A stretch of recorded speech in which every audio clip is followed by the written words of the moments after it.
അല്ലാതെ ഓൺലൈൻ മീഡിയാസിനെ കാണുമ്പോൾ കണ്ണി കണ്ട നാട്ടുകാരെ എല്ലാം ചൊറിയാൻ പോയിട്ട് പിന്നെ അവർ ജനിച്ചിട്ട് പണിയേണ്ട സമയത്ത് അയ്യോ എന്നെ പണിഞ്ഞെന്ന് പറഞ്ഞ് കരഞ്ഞുകൊണ്ടിരുന്നിട്ട് യാതൊരു കാര്യവുമില്ല. ആദ്യം സ്വന്തം ഭാഗം ക്ലിയർ ചെയ്യാൻ വേണ്ടി ശ്രമിക്കുക. സ്വന്തമായിട്ട് ഭാര്യയും കുഞ്ഞുമുള്ള നീ എന്തിൻ്റെ പേരിലാണ് മറ്റുള്ള സ്ത്രീകളെ പറ്റിക്കാനും അവരുടെ കയ്യിൽ നിന്ന് പൈസ പിടുങ്ങാനും നടക്കുന്നത്?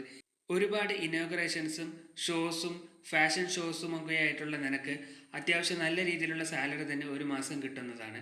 എന്നിട്ടും കാശിനോടുള്ള അത്യാർത്തി കാരണവും സ്ത്രീകളോടുള്ള ഭ്രമം കാരണവും ഓരോ സ്ത്രീകളെ കാണുമ്പോഴും കോഴിത്തരങ്ങൾ കാണിച്ച് അവരിൽ നിന്ന് പൈസ പിടുങ്ങിയെടുത്ത് പിന്നെ അവരെ പറ്റിച്ചു മുങ്ങുന്നൊരു പരിപാടി അവന് സ്ഥിരമാണ്.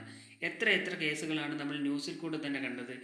നമ്മളിപ്പോൾ ഒരു യൂട്യൂബിൽ സെർച്ച് ചെയ്താൽ പോലും ഷിയാസിൻ്റെ പെണ്ണ് കേസിന് മാത്രമായിട്ട് യൂട്യൂബിലൊരു സെക്ഷൻ തന്നെയുണ്ട്. കാരണം അത്രത്തോളം പെണ്ണ് കേസുകളാണ് ഇവൻ്റെ പേരിലുള്ളത്.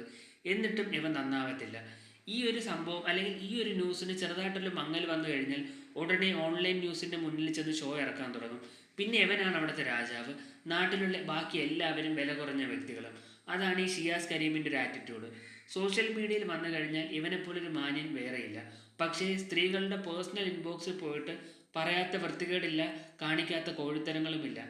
എന്തായാലും ഇവനെപ്പോലുള്ള വ്യക്തികൾ ഇനിയെങ്കിലും മറ്റു സ്ത്രീകളുടെ അടുത്ത് വരുന്ന സമയത്ത് നിങ്ങളെല്ലാവരും സൂക്ഷിക്കേണ്ടതാണ്. പ്രസവിച്ച് കിടക്കുന്ന ഭാര്യയും കുഞ്ഞിനെയും കാണാൻ പോയ സമയത്ത് നമ്മുടെ ഷിയാസ് കരീം കാണിച്ച ഷോയൊക്കെ എല്ലാവരും ആസ്വദിച്ചതാണ്.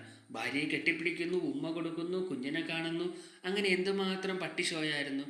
ഇതൊക്കെ കാണുന്ന ചില സ്ത്രീകൾ വിചാരിക്കും, അയ്യോ കരീമിക്കയ്ക്ക് ഭാര്യയോട് എന്ത് സ്നേഹമാണ്, അല്ലെങ്കിൽ പുള്ളിക്കാരൻ ഭാര്യയും കുഞ്ഞിനെയൊക്കെ നോക്കുന്ന രീതി കണ്ടിട്ടില്ലേ, നമ്മുടെ ഭർത്താക്കന്മാർക്കൊന്നും ഇത്രയും സ്നേഹമില്ലല്ലോ. പക്ഷേ ഈ സ്നേഹത്തിൻ്റെ പിറകിലൊക്കെ ഇങ്ങനെയും കുറച്ച് ചില കാര്യങ്ങളുണ്ട്. സ്വന്തം ഭാര്യയോടും ഇങ്ങനെയാണ്, നാട്ടിലെ മറ്റു സ്ത്രീകളോടും ഇങ്ങനെയാണ്. അതാണ് ഈ ഷിയാസ് കരീമിനെ പോലെയുള്ള ഇക്കമാരുടെയൊക്കെ പ്രത്യേകത. സ്വന്തം ഭാര്യയെ നാട്ടിലുള്ള എല്ലാ മറ്റുള്ളവരുടെ ഭാര്യയും ഒരേപോലെ തന്നെ കണ്ടുകളയും. എന്തായാലും ഷിയാസ് കരീമിന് ഇപ്രാവശ്യം നല്ല ഉഗ്രൻ തെളിവുകളോടുകൂടിയാണ് സോഷ്യൽ മീഡിയ തൂക്കിയിരിക്കുന്നത്. അതിൽ നിന്ന് ഷിയാസ് കരീമിന് ഊരിപ്പോകാൻ കുറച്ചല്പം തന്നെ സമയം വേണ്ടി വരും. എന്തായാലും ആദ്യം നാട്ടുകാരെ കൺവിൻസ് ചെയ്യാൻ ഇറങ്ങിയ നമ്മുടെ ഷിയാസ് കരീമിനോട് ഒന്നേ പറയാനുള്ളൂ, പോയി വീട്ടിലുള്ള ഭാര്യയും മറ്റു സ്ത്രീകളെയൊക്കെ വേണം കൺവിൻസ് ചെയ്യാൻ. കാരണം ഇപ്രാവശ്യം നല്ല വ്യക്തമായ വോയിസ് തെളിവുകളോടുകൂടിയാണ് നിന്നെ പൂട്ടിയിരിക്കുന്നത്. എന്തായാലും പൂട്ടിയത് അഖിൽമാരാരാണോ അതോ മറ്റാരെങ്കിലും ആണോ എന്ന് ഇപ്പോഴും കൃത്യമായ തെളിവുകളൊന്നുമില്ല. എന്തായാലും അഖിൽമാരാറിൻ്റെ ഒരു വോയിസ് നോട്ട് കിട്ടിയിട്ടുണ്ട്. അത് വെച്ച് വേണമെങ്കിൽ അഖിൽമാരാരാണെന്ന് പറയാം. പക്ഷെ അവിടെയും നമുക്ക് അഖിലിൻ്റെ മൊത്തത്തിൽ കുറ്റം പറയാൻ പറ്റത്തില്ല. കാരണം ഇതൊരു ഫാബ്രിക്കേറ്റഡോ അല്ലെങ്കിൽ ഇല്ലാത്ത കാര്യം ഉണ്ടാക്കി പറഞ്ഞതോ അല്ല, നീ ചെയ്തു വെച്ചൊരു കാര്യം തന്നെയാണ്. അത് ഇപ്രാവശ്യം ഇങ്ങനെ പുറത്ത് വന്നു എന്നേ ഉള്ളൂ. എന്തായാലും നീ ഈ കാണിക്കുന്ന വൃത്തികെട്ട പരിപാടികൾ കാരണം നിനക്ക് ഫ്യൂച്ചറിൽ ഒരുപാട് നഷ്ടം തന്നെ ഉണ്ടാകും. നാളെ നീ ഈ ഉമ്മ വെച്ച് സോഷ്യൽ മീഡിയയിൽ എടുത്ത് പൊക്കി കാണിച്ച കുഞ്ഞു തന്നെ നിന്നോട് ചോദിക്കും, നീ എന്ത് വൃത്തികെട്ട അച്ഛനാണെന്ന്. എന്തായാലും ഇനിയെങ്കിലും ഇതുപോലത്തെ വൃത്തികെട്ട പരിപാടികളൊക്കെ നിർത്തി ആ നല്ലവളായ ഭാര്യയോടുകൂടിയും കുഞ്ഞിൻ്റെ കൂടെയും സ്വസ്ഥമായിട്ട് സമാധാനത്തോടു കൂടിയും ജീവിക്കാൻ ശ്രമിക്കുക. അതിനുശേഷം സോഷ്യൽ മീഡിയ കാണുമ്പോഴുള്ള നിൻ്റെ ഈ ഒരു പിരിയിളക്കമുണ്ടല്ലോ, അതും അങ്ങ് നിർത്തുക. നിന്നെക്കാളും താഴെയാണ് നാട്ടിലെ മറ്റു ജനങ്ങളെന്നും നീയാണ് കൊമ്പത്ത് മനുഷ്യനെന്നും വിചാരിക്കുന്ന നിൻ്റെ ഒരു ആറ്റിറ്റ്യൂഡ് നിർത്തിയാൽ തന്നെ കുറേയൊക്കെ പ്രശ്നങ്ങൾ മാറും. കാരണം ഇപ്രാവശ്യം ആവശ്യമില്ലാത്തൊരു ബീഫ് വിഷയം കൊണ്ടുവന്നിട്ട് അത് സോഷ്യൽ മീഡിയയിൽ വലിയൊരു ചർച്ചയായി. മറ്റുള്ളവർ എന്ത് കഴിക്കുന്നു അല്ലെങ്കിൽ മറ്റുള്ളവരുടെ പ്ലേറ്റിൽ നോക്കിയിട്ടല്ല നിൻ്റെ അഭിപ്രായം പറച്ചിൽ. ആദ്യം നീ എന്ത് കഴിക്കുന്നു അല്ലെങ്കിൽ നീ എന്തൊക്കെയാണ് കഴിക്കുന്നത് എന്നതിനെ പറ്റി ഒരു ചിന്ത നിനക്ക് വന്നു കഴിഞ്ഞാൽ തന്നെ നിൻ്റെ കുറേ പ്രശ്നങ്ങൾ മാറും. മറ്റുള്ളവർ ബീഫ് കഴിക്കുകയോ കഴിക്കാതിരിക്കുകയോ ഒക്കെ ചെയ്യട്ടെ, താൻ എന്തായാലും പോർക്ക് കഴിക്കുന്നില്ലല്ലോ.